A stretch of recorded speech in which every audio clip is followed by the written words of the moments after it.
فَأَمَّا مَنْ أُوتِيَ كِتَابَهُ بِيَمِينِهِ۔ قرآن کا 29واں پارہ اٹھائیے، اللہ فرماتا ہے جس کا نام اعمال اس کے داہنے ہاتھ میں دیا جائے گا، اس کے رائٹ ہینڈ میں دیا جائے گا۔ فَيَقُولُ هَاؤُمُ اقْرَءُوا کِتَابِیَہ، وہ کہے گا اے لوگو یہ دیکھو یہ ہے میری کتاب، یہ ہے میرا نام اعمال، یہ ہے میری زندگی بھر کا کچا چٹھا۔ انی ظننت انی ملاق حسابیہ، جس کا نام اعمال اس کے داہنے ہاتھ میں ملے گا وہ خوش ہو کر کے کہے گا مجھے یقین تھا، مجھے پتا تھا میں اللہ کی بارگاہ میں ناکام نہیں ہوں گا، مجھے معلوم تھا میرا نام اعمال میرے داہنے ہاتھ میں ملے گا۔ جب دنیا کے لوگ اللہ کے احکام کی خلاف ورزی کیا کرتے تھے، میں اللہ کے احکام کے اوپر چلا کرتا تھا۔ فجر کی اذان ہوا کرتی تھی، الصلاۃ خیر من النوم کی آواز لاؤڈ اسپیکر سے آیا کرتی تھی، مؤذن چلا چلا کر کے کہتا تھا کہ اذان نماز نیند سے بہتر ہے، الصلاۃ خیر من النوم نماز نیند سے بہتر ہے۔ میرے دوسرے ساتھی رات رات بھر موبائل میں لگے رہتے تھے اور فجر کے ٹائم سوئے پڑے رہتے تھے۔ میں سردی میں، گرمی میں، بارش میں اٹھ کر کے فجر کی نماز جا کر کے ادا کیا کرتا تھا، کیونکہ میں نے اپنے نبی سے سنا تھا، میں نے اپنے نبی کی حدیث سنی تھی کہ دنیا کی اندر سب سے قیمتی چیز اگر کوئی ہے تو فجر کی 2 رکعت ہے۔ فجر کی 2 رکعتیں یہ دنیا کی تمام نعمتوں سے بہتر ہیں۔ میں اپنی نیند کو قربان کر کے فجر کی نماز پڑھا کرتا تھا۔ انی ظننت انی ملاق حسابیہ، مجھے یقین تھا میرا حساب مجھے مل کر کے رہے گا، اللہ تعالیٰ کی راہ میں برباد نہیں ہوں گا، مجھے پتا تھا۔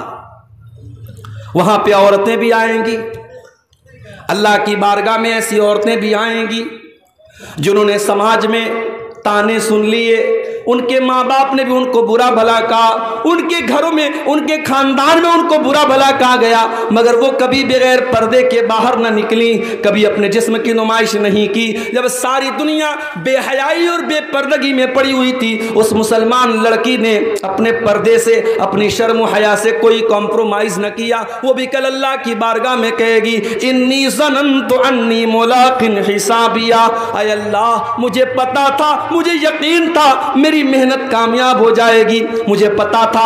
جب ساری میری بہنیں جب بے حیائی کیا کرتی تھیں، غیر محرم لڑکوں سے باتیں کیا کرتی تھی، اے اللہ میں نے اپنی جوانی کو بچا کر کے رکھا، میں نے اپنے کردار کو بچا کر کے رکھا، میں نے کوئی غلط کام نہ کیا، میں نے اپنے جسم کو کسی ناجائز طریقے سے استعمال نہ کیا۔ انی ظننت انی ملاق حسابیہ، مجھے پتا تھا میرا حساب مجھے مل کر کے رہے گا۔ فہو فی عیشۃ راضیہ، تو جس کا نام اعمال اس کے داہنے ہاتھ میں ملے گا، اللہ تبارک و تعالیٰ اس سے بہترین زندگی عطا فرمائے گا۔ فی جنت عالیہ، اسے اللہ تعالیٰ جنت میں اونچے اونچے مکانات دے گا۔ قطوفہا دانیہ، دنیا میں اس بیچارے کو کبھی پھل فروٹ ملے ہوں یا نہ ملے ہوں، جنت میں سارے پھل فروٹ اس کو بڑی آسانی کے ساتھ مل جائیں گے۔ جنت کے پیڑوں کے جو پھل ہوں گے اس کے لیے جھکے ہوئے ہوں گے، اسے کوئی پھل توڑنے کے لیے چڑھنا نہیں پڑے گا، اسے کسی پھل کو توڑنے کے لیے محنت نہیں کرنی پڑے گی۔ قطوفہا دانیہ، جنت کے پیڑ کے پھل اس کے لیے جھک جائیں گے۔ اللہ فرمائے گا کلوا واشربوا ہنیئا بما اسلفتم فی الایام الخالیہ، میرے بندو تم نے دنیا میں بڑی محنت کی ہے، تم نے اللہ کو راضی کرنے کے لیے بڑی قربانیاں دی ہیں، بڑے امتحان جھیلے ہیں، میرے بندو تمہارے کھانے اور پینے کے دن ہیں، آج تمہارے موج کرنے کے دن ہیں، آج تمہارے مزے لینے کے دن ہیں، تم خوب کھاؤ، خوب پیو، خوب اپنی لذتوں سے فائدہ اٹھاؤ۔ تو یہ انجام کس کا ہوگا؟ یہ داہنے ہاتھ میں جس کا نام اعمال ملے گا اس کا انجام ہوگا، وہ کہاں جائے گا؟ جنت میں جائے گا۔ وَأَمَّا مَنْ أُوتِيَ كِتَابَهُ بِشِمَالِهِ، اور جس کا نام اعمال اس کے بائیں ہاتھ میں، اس کے لیفٹ ہینڈ میں دے دیا جائے گا۔ فیقول، وہ کیا کہے گا؟ یا لیتنی لم اوت کتابیہ، اے کاش مجھے میری کتاب نہ دی گئی ہوتی، میرا نام اعمال مجھے نہ دیا گیا ہوتا۔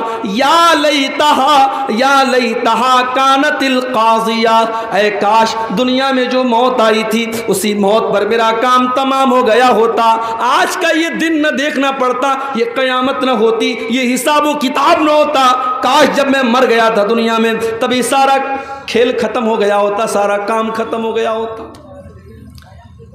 دنیا میں جب ہم جنت کی باتیں کرتے ہیں، جب ہم جہنم کی باتیں کرتے ہیں، تو ایک عام آدمی کیا کہتا ہے؟ ارے یار کس نے دیکھا ہے جنت، کس نے دیکھا ہے جہنم؟ مر گئے، کام ختم، 4 دن کی زندگی ہے، عیش کر لو، موج کر لو، مستی کرو۔ دنیا میں ایک انسان کی سوچ یہ ہوتی ہے، ایک انسان کی مینٹیلٹی یہ ہوتی ہے، لیکن قیامت کے دن جب بائیں ہاتھ میں نام اعمال ملے گا تب سوچ بدل جائے گی، تب کیا کہے گا؟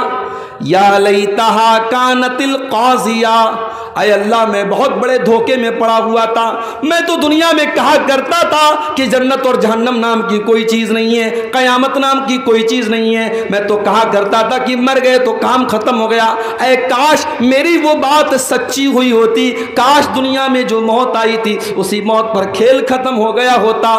ما اغنا عنی مالیہ، میرا مال، میرا پیسہ، میری دولت میرے کوئی کام نہیں آیا، جو میں نے بیاج کے ذریعے پیسہ کمایا تھا، جو پڑوسیوں کا حق مارا تھا، جو بھائیوں کا حق مارا تھا، جو بہنوں کا حق مارا تھا، بڑی دولت میں نے اکٹھا کر لی تھی، بڑی پراپرٹی میں نے بنا لی تھی، ما اغنا عنی مالیہ، میرا مال میرے کوئی کام نہیں آیا۔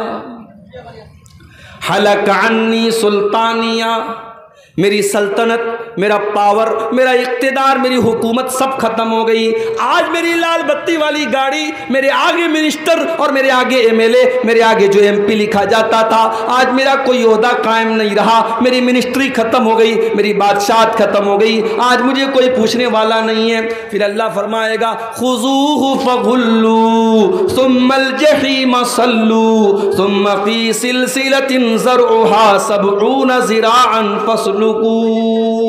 اللہ فرمائے گا فرشتوں سے پکڑ دو اس کو باندھ دو، اس کو 70 گز لمبی زنجیروں میں جکڑ دو۔ انہو کان لا یؤمن باللہ العظیم، یہ اللہ تبارک و تعالیٰ کے اوپر ایمان نہیں رکھتا تھا، ولا یحض علی طعام المسکین، یہ غریبوں کو کھانا کھلانے پر ابھارا نہیں کرتا تھا، یہ غریبوں کو کھانا نہیں کھلاتا تھا۔ فلیس لہ اليوم ہاہنا حمیم، آج اس کو کھولتا ہوا پانی دیا جائے گا، آج کوئی اس کا دوست اور مددگار نہیں ہے۔ میرے بھائیوں، دنیا میں ہم اور آپ جس کو بھی کامیابی سمجھتے ہیں، دنیا میں ہم کس کو کامیابی سمجھتے ہیں؟ دنیا میں ہماری نظر میں کامیابی یہی ہے کہ پورنیہ شہر کے اندر بہترین مکان مل جائے، کامیاب ہو گئے ہم، گورنمنٹ جاب مل جائے، کامیاب ہو گئے ہم، سماج میں عزت مل جائے، کامیاب ہو گئے ہم، کوئی کرسی مل جائے، کوئی پاور مل جائے، کامیاب ہو گئے ہم۔ مگر حقیقت میں اگر آپ قرآن کا مطالعہ کریں گے اور اللہ سے آپ سوال کریں گے کہ اے اللہ تیری نظر میں کامیابی کیا ہے، تو اللہ کا جواب آئے گا فَمَنْ زُحْزِحَ عَنِ النَّارِ وَأُدْخِلَ الْجَنَّةَ فَقَدْ فَازَ، جس کو جہنم سے بچا لیا گیا، جس کو جنت میں ڈال دیا گیا، وہی کامیاب ہے۔ وَمَا الْحَيَاةُ الدُّنْيَا إِلَّا مَتَاعُ الْغُرُورِ، اور جس دنیا کے چکر میں پڑ کر کے تم اپنے اللہ کو بھول کے بیٹھے ہو، اس دنیا کی اوقات نہیں ہے، اس دنیا کی حیثیت نہیں ہے کہ وہ دنیا تمہارے کام آئے۔ وَمَا الْحَيَاةُ الدُّنْيَا إِلَّا مَتَاعُ الْغُرُورِ، وہ دنیا تو دھوکے کا سامان ہے، بہت بڑی دھوکے باز ہے، دنیا تو دھوکے باز ہے میرے بھائی۔ دنیا نے آج تک کسی کے ساتھ وفا نہیں کی، آپ کے ساتھ کیا کرے؟ دنیا میں دولت کمانے والا قارون گزرا تھا، بڑی دولت تھی اس کے پاس، کیا دولت اس کے کام آئی؟ نہیں، مر گیا، اللہ نے خزانے کے ساتھ زمین میں دھسا دیا۔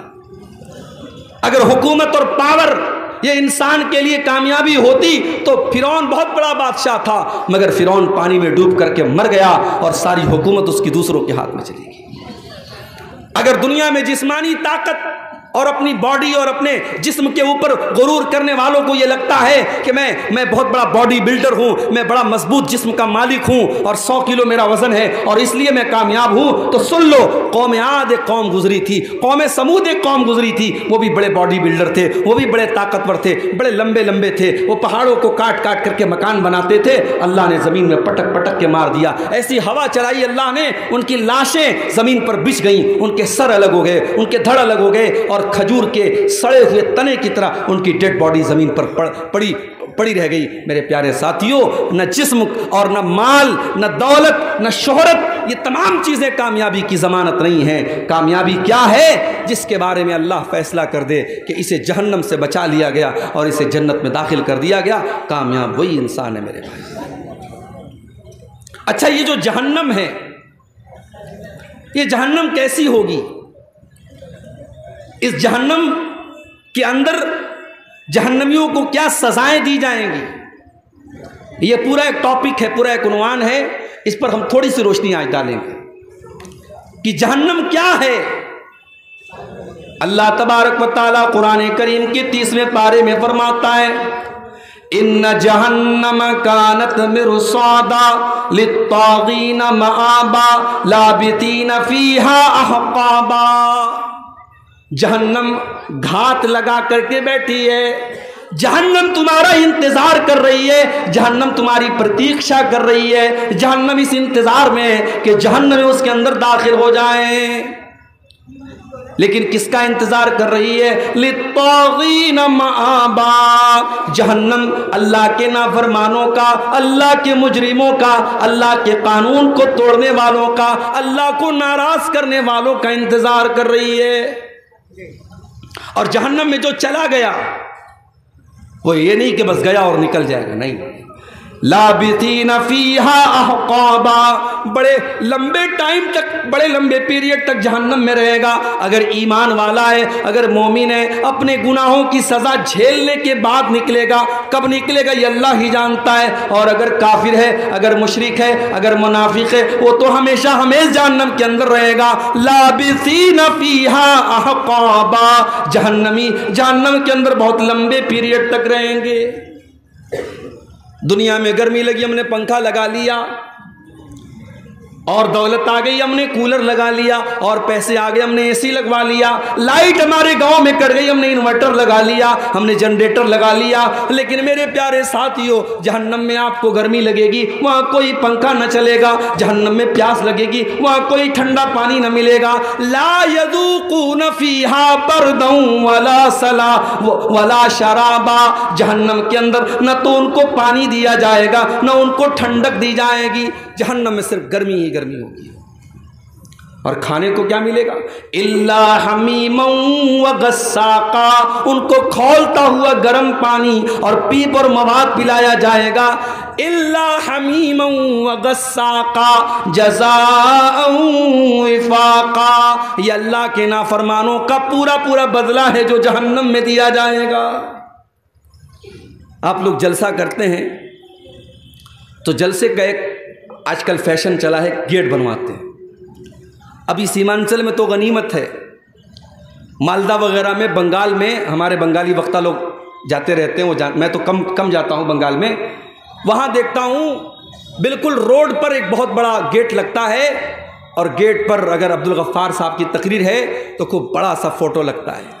اچھا، مجھ سے لوگ فوٹو مانگتے ہیں جلسے والے کہ مولوی صاحب فوٹو دے دیجیے، ہم پوسٹر پہ ڈالیں گے، ہم گیٹ پر ڈالیں گے۔ میں منع کرتا ہوں، نہیں، فوٹو مت ڈالیے۔ لیکن آج کے دور میں کیا مشکل ہے، وہ یوٹیوب سے لے لیتے ہیں، وہ انٹرنیٹ سے لے لیتے ہیں، تو فوٹو ملنے میں تو کوئی مشکل کام نہیں ہے، تو بڑے بڑے گیٹ لگاتے ہیں۔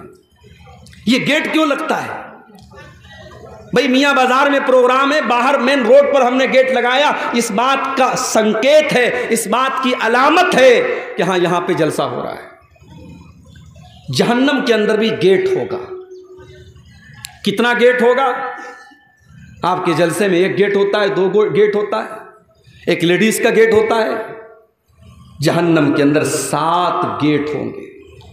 لہا 7 ابواب جہنم کے اندر 7 دروازے ہوں گے، لِكُلِّ بَابٍ مِّنْهُمْ جُزْءٌ مَقْسُوم، اور ہر گیٹ کے لوگوں کو بانٹ دیا جائے گا۔ سارے دروازوں سے کون لوگ داخل ہوں گے ان کا بٹوارا کر دیا جائے گا کہ اس دروازے سے شرابی جائے گا، اس دروازے سے زانی جائے گا، اس دروازے سے بے نمازی جائے گا، اس دروازے سے حرام خور جائے گا۔ 7 دروازے سے جو لوگ داخل ہوں گے، لِكُلِّ بَابٍ مِّنْهُمْ جُزْءٌ مَقْسُوم، ان کا بٹوارا پہلے سے ہو جائے گا۔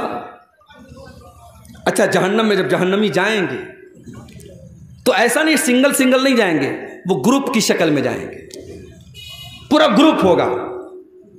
بدکار لوگوں کا الگ گروپ ہوگا، بے نمازیوں کا الگ گروپ ہوگا، جھوٹے لوگوں کا الگ گروپ ہوگا، چغل خوروں کا الگ گروپ ہوگا۔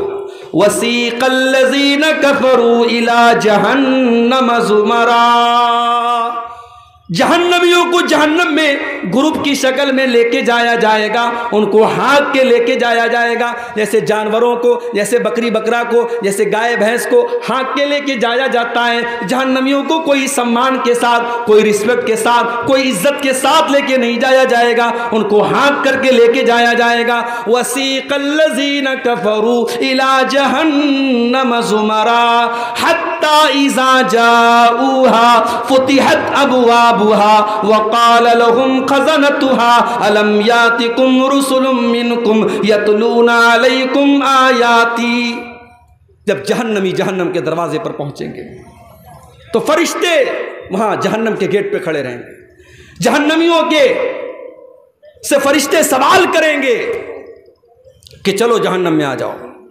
پھر وہ سوال کریں گے فرشتے، الم یاتکم رسل منکم یتلون علیکم آیات ربکم، کیا تمہارے پاس اللہ کے پیغمبر نہیں آئے جو تم کو اللہ کی آیتیں پڑھ پڑھ کے سناتے تھے؟ وَيُنذِرُونَكُمْ لِقَاءَ يَوْمِكُمْ هَذَا، اور تمہیں آج کے دن سے ڈرایا کرتے تھے۔ قَالُوا بَلَىٰ وَلَٰكِنْ حَقَّتْ كَلِمَةُ الْعَذَابِ عَلَى الْكَافِرِينَ،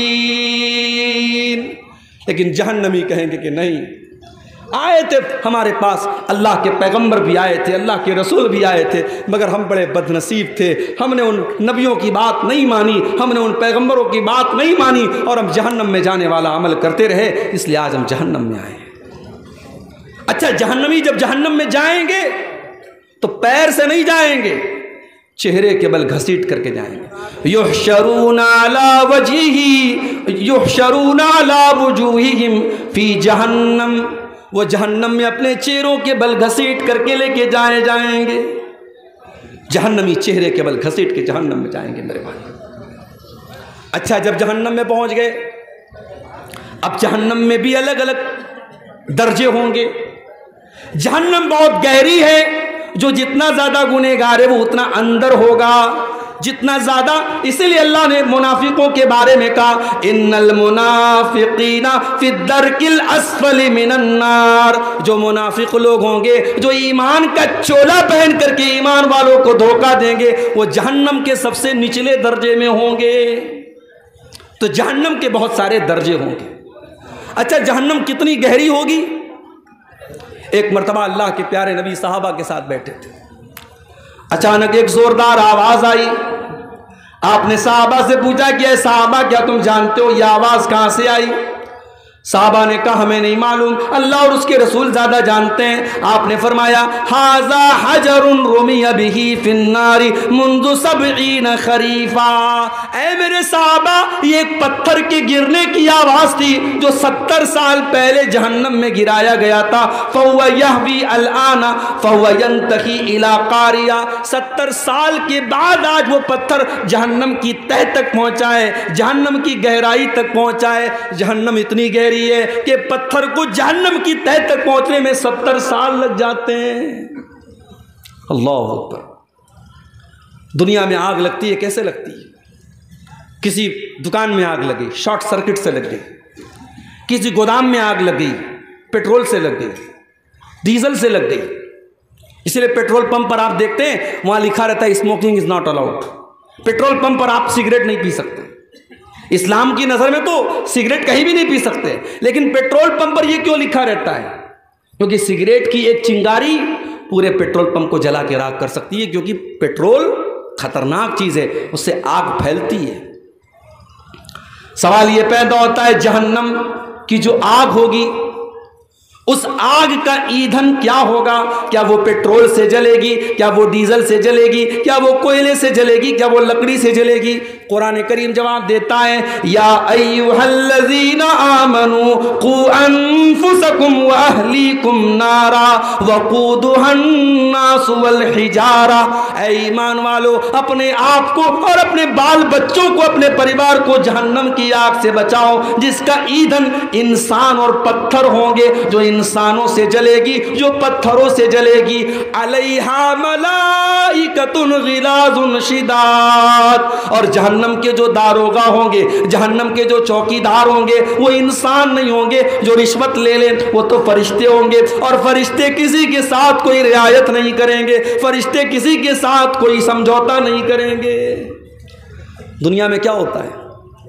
انسان جیل میں جاتا ہے، جیلر کو پیسہ دے دیتا ہے، اس کو جیل میں آرام سے ہائی فائی فیسلٹی ملتی ہے، کیس چلتا ہے عدالت میں، وکیل اچھا وکیل ہائر کر لیتا ہے، کیس جیت جاتا ہے، بے ایمان ایماندار بن جاتا ہے، چور صحیح بن جاتا ہے، قاتل چھوڑ دیا جاتا ہے، بے قصور گرفتار ہو جاتا ہے۔ یہی تو چل رہا ہے عدالت میں۔ اللہ کی عدالت میں ایسا کچھ نہیں چلے گا، کیونکہ وہاں فرشتوں کے ہاتھ میں کنٹرول ہوگا، اور فرشتے رشوت نہیں لیتے، فرشتے کسی کے ساتھ کوئی مروت نہیں کریں گے، فرشتے اپنی ڈیوٹی نبھاتے ہیں، ان کو جو ڈیوٹی اللہ تعالیٰ دیتا ہے وہ اپنی ڈیوٹی نبھاتے ہیں۔ اچھا، دنیا میں آگ لگتی ہے، دنیا کی آگ میں کوئی جل جاتا ہے، اس کی باڈی کا جو حال ہوتا ہے، کبھی آپ نے کہیں پر کوئی جلنے والا حادثہ ہوا دیکھا ہوگا تو آپ سمجھ سکتے ہیں کتنا خطرناک معاملہ ہوتا ہے۔ ایک انسان اگر جل کے مر جائے تو اس کی ڈیڈ باڈی کو بہت سے کمزور دل کے لوگ تو دیکھ ہی نہیں سکتے، ان کو الٹی ہو جائے گی، اتنی خطرناک شکل بن جاتی ہے۔ یہ دنیا کی آگ کا حال ہے میرے بھائیوں، جہنم کی آگ تو دنیا کی آگ سے 70 گنا زیادہ ہوگی۔ اللہ کے پیارے نبی فرماتے ہیں، صحیح مسلم کی روایت ہے، نارکم جزء من 70 جزءا من نار جہنم، او لوگو جہنم کی آگ کے 70 حصے کر دیے جائیں تو ان 70 حصوں میں سے ایک حصہ دنیا میں آیا ہے، ایک حصہ باقی 69 حصہ تو جہنم کی آگ کے اندر ہے، اور اللہ کے نبی فرماتے ہیں کہ جہنم اس سے 69 گنا زیادہ خطرناک ہوگی، اور جتنی دنیا کی آگ جلاتی ہے اس سے 70 گنا زیادہ خطرناک جلانے والی آگ جہنم کی ہوگی۔ دنیا میں کوئی انسان جلتا ہے، ایک بار جل گیا مر گیا، کام ختم، لیکن جہنم کی آگ میں بار بار جلایا جائے گا۔ ان الذین کفروا بآیاتنا سوف نصلیہم نارا، جن لوگوں نے ہماری آیتوں کا انکار کیا ہم ان کو جہنم کے اندر ڈالیں گے، کلما نضجت جلودہم بدلناہم جلودا غیرہا، جب ایک مرتبہ ان کے جسم کی کھال جل جائے گی، ان کے بدن کا چمڑا جل جائے گا، ہم دوسرا چمڑا ان کے اوپر چڑھا دیں گے، ہم بار بار ان کو جلنے کی تکلیف دیں گے۔ جہنم میں بھوک بھی لگے گی، جہنم میں پیاس بھی لگے گی، تو کھانا کیا ملے گا، پانی کیا ملے گا؟ لیس لہم طعام الا من ضریع، جہنمیوں کو کانٹے دار جھاڑی کھلائی جائے گی، لا یسمن ولا یغنی من جوع، وہ کانٹے دار جھاڑی جب اپنے حلق میں ڈالیں گے نہ تو اس سے پیٹ بھرے گا نہ بدن میں طاقت آئے گی، بس ان کو کھلانے کے طور پر وہ کانٹے دار زری نام کی جھاڑی کھلائی جائے گی۔ اور ایک پھل ہے اس کا نام ہے زقوم، یہ زقوم کا پیڑ جو ہے یہ جہنم کے اندر نکلے گا۔ جب اللہ تعالیٰ نے زقوم کا ذکر کیا تو کافروں نے مذاق اڑایا کہ دنیا میں آج تک کبھی ہم نے تو یہ نہیں دیکھا کہ آگ میں سے پیڑ نکلتا ہو، یہ کون سا پیڑ ہے جو جہنم کے اندر سے نکلے گا؟ اللہ نے فرمایا انا جعلناها فتنة للظالمین، ہم نے زقوم کے درخت کو آزمائش بنا دیا، ہم نے فتنہ بنا دیا ظالموں کے لیے۔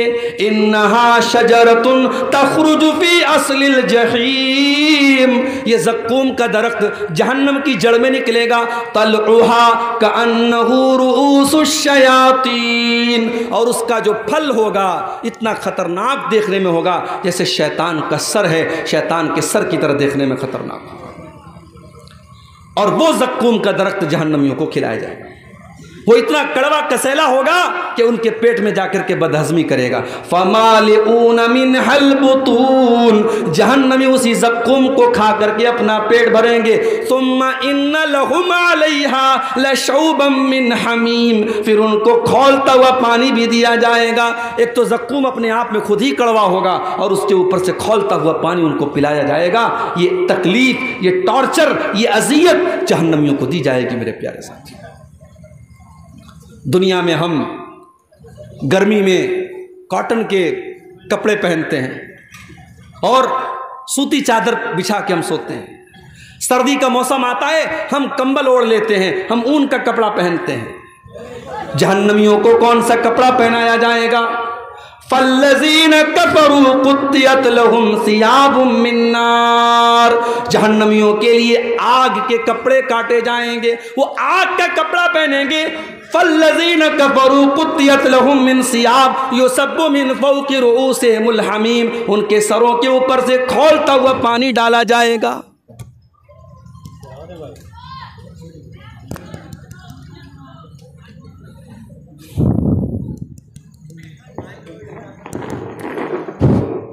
ان کے سروں کے اوپر سے کھولتا ہوا پانی ڈالا جائے گا.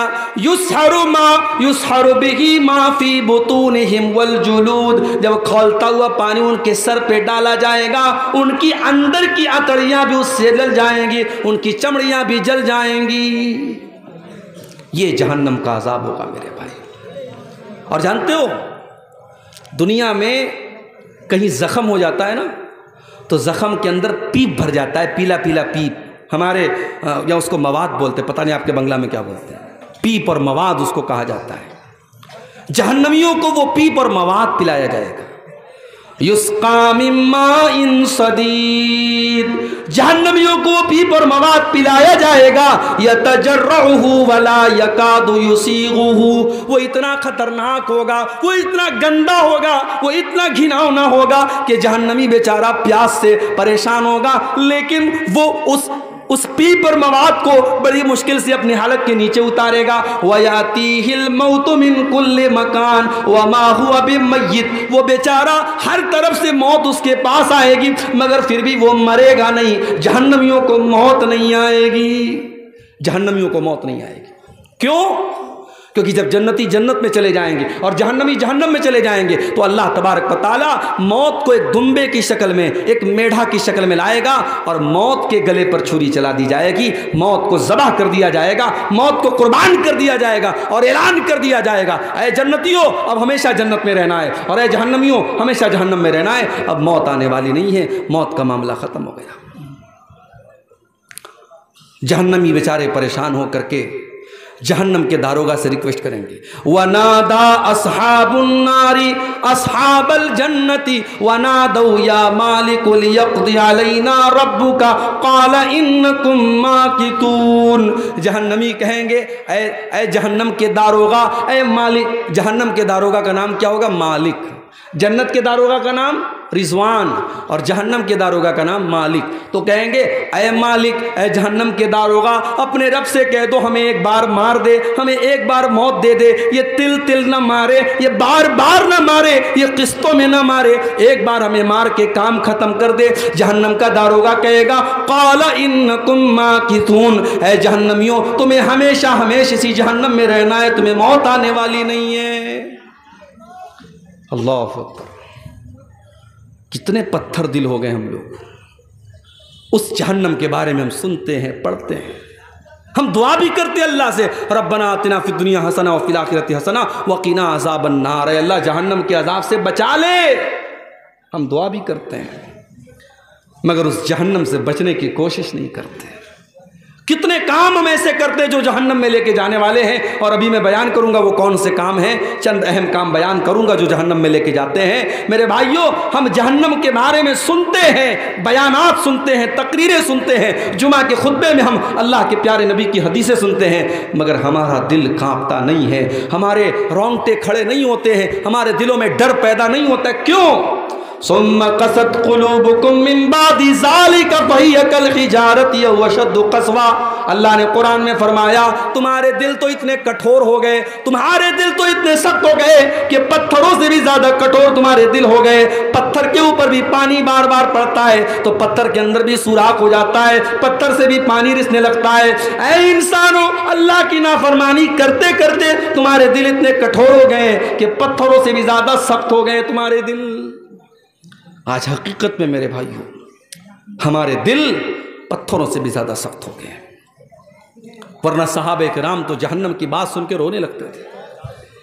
جہنم کی بات سن کر کے صحابہ کرام رونے لگتے تھے۔ حضرت عائشہ رضی اللہ تعالیٰ عنہ، صبح کا ٹائم ہے، سورج نکلنے کے بعد جو ایک نماز پڑھی جاتی ہے جس کو چاشت کی نماز کہا جاتا ہے، اما عائشہ رضی اللہ تعالیٰ عنہ چاشت کی نماز پڑھ رہی ہیں اور چاشت کی نماز میں سورہ طور کی تلاوت کر رہی ہیں۔ میری پیاری ماں بہنوں، ذرا آج آپ اپنا جائزہ لے لیں، آج کتنی عورتیں جن کو سورہ طور یاد بھی نہ ہوگی۔ ہمارے ہاں عورتوں کا معاملہ بڑا گڑبڑ ہے، دین کی تعلیم نہ کے برابر ہے، یا تو مدرسے میں پڑھے گی یا بالکل نہیں پڑھے گی۔ جو لڑکیاں مدرسے میں پڑھتی ہیں ان کو تو جانکاری ہے دین کی، جو مدرسے میں نہیں جاتی ان کو بالکل جانکاری نہیں ہے۔ حضرت عائشہ چاشت کی نماز پڑھ رہی ہیں، سورہ طور کی تلاوت کر رہی ہیں، اور سورہ طور کی تلاوت کرتے ہوئے حضرت عائشہ اس آیت پر پہنچتی ہیں، جب جنتی جنت میں جائیں گے تو جنتی اللہ کا شکر ادا کریں گے اور کہیں گے فمن اللہ علینا ووقانا عذاب السموم۔ اے اللہ تیرا بہت بڑا احسان ہے ہمارے اوپر، تو نے جہنم کی آگ سے ہم کو بچا لیا، تو نے جہنم کی عذاب سے ہم کو بچا لیا۔ اما عائشہ جب اس آیت پر پہنچتی ہیں تو رونے لگتی ہیں اور بار بار اس آیت کو ریپیٹ کرنے لگتی ہیں، بار بار اس آیت کو دہرانے لگتی ہیں، فمن اللہ علینا ووقانا عذاب السموم۔ اے اللہ تیرا بہت بڑا احسان ہمارے اوپر، تو نے جہنم کی آگ سے ہم کو بچا لیا۔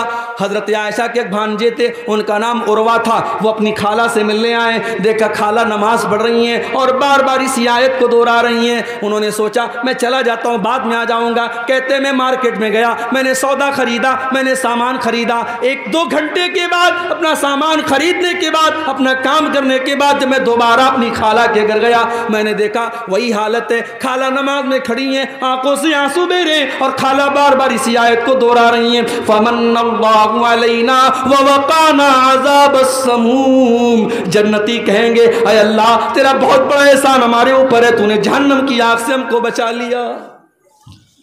ہمارے اور آپ کے اندر یہ جذبہ کب پیدا ہوگا میرے بھائی؟ جہنم کی آگ سے بچنے کی ہم تیاری کب کریں گے؟ یاد رکھو جہنم کی آگ سے بچنے کے لیے آپ کو ان کاموں سے بچنا پڑے گا جو جہنم کی طرف لے کے جاتے ہیں۔ اور آج کی تقریر میں کچھ ایسے کام بتاؤں گا، میں وہ کام بتاؤں گا جو جہنم میں لے کے جاتے ہیں۔ مقصد یہ ہے ان کاموں سے ہم اپنے دامن کو بچائیں، نہیں بچائیں گے تو ہمارا انجام بہت برا ہوگا۔ بس ہم دعا کرتے اللہ ہمیں ہماری حفاظت کرے۔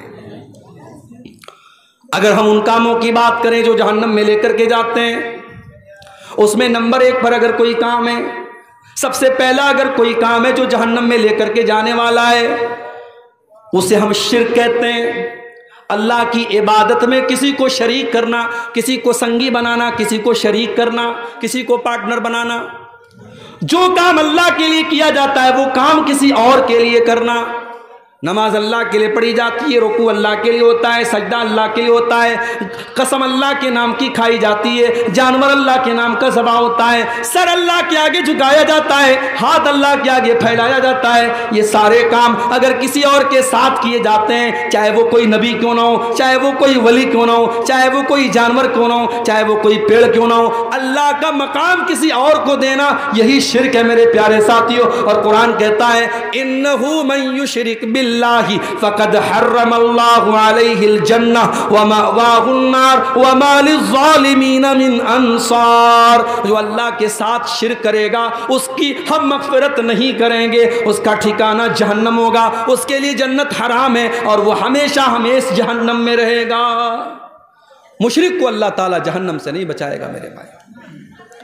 دوسرے گناہوں کو اللہ تعالیٰ ان کی سزا دے کر کے یا معاف کر کے جنت میں داخل کر دے گا، مگر مشرک جو شرک پر مرا ہے اس کو اللہ تعالیٰ جہنم سے کبھی نہیں نکالے گا۔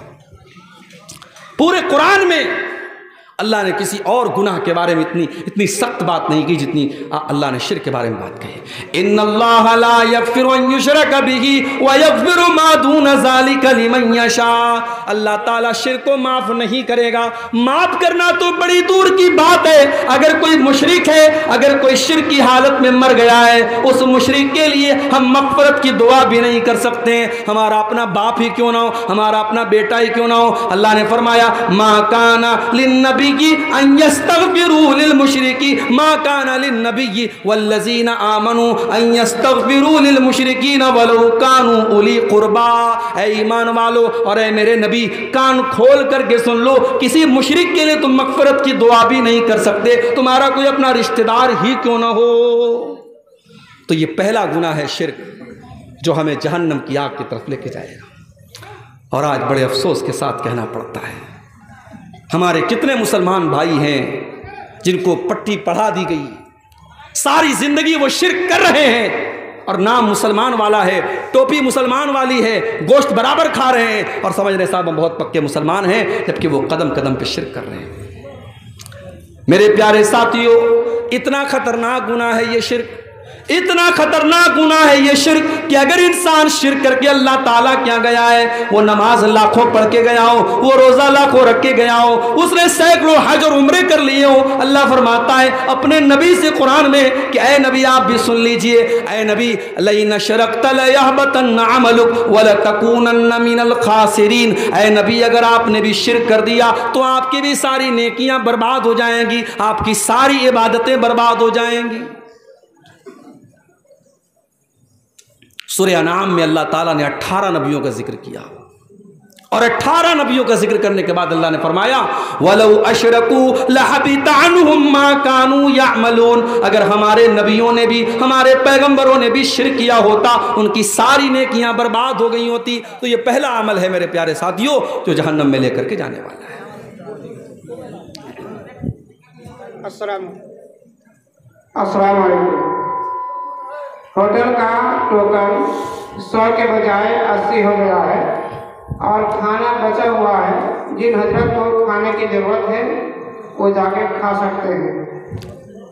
100 کے بجائے 80 ہو گیا ہے, جن حضرت کو کھانے کی ضرورت ہو وہ جا کے کھا سکتے ہیں. دوسرا گناہ جو انسان کو جہنم کی طرف لے کے جاتا ہے, شرک آپ نے سن لیا. اب شرک ہی سے ملتا جلتا ہے گناہ ہے کفر کرنا. شرک کیا ہے؟ اللہ کی عبادت میں کسی کو شریک کرنا. کفر کیا ہے؟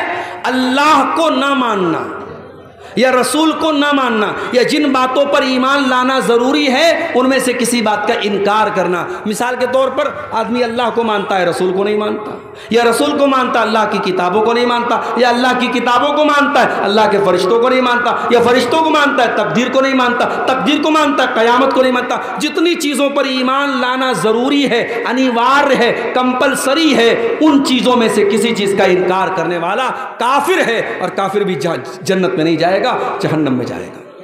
وَمَن يَكْفُرْ بِالْإِيمَانِ فَقَدْ حَبِطَ عَمَلُهُ. جو اللہ تعالیٰ کے اوپر ایمان لانے والی کسی چیز کا انکار کرے گا, فقد حبط عملہ, اس کے سارے عمل برباد ہو جائیں گے. وَهُوَ فِي الْآخِرَةِ مِنَ الْخَاسِرِينَ, اور آخرت میں وہ نقصان اٹھانے والوں میں سے ہوگا. قرآن میں بار بار اللہ کہتا ہے ہم نے کافروں کے لیے جہنم تیار کر رکھی, ہم نے کافروں کے لیے جہنم تیار کر کے رکھی. جو کافر ہوگا, جو کفر کرے گا, اس کے لیے جنت حرام ہے اور جہنم میں وہ داخل ہوگا.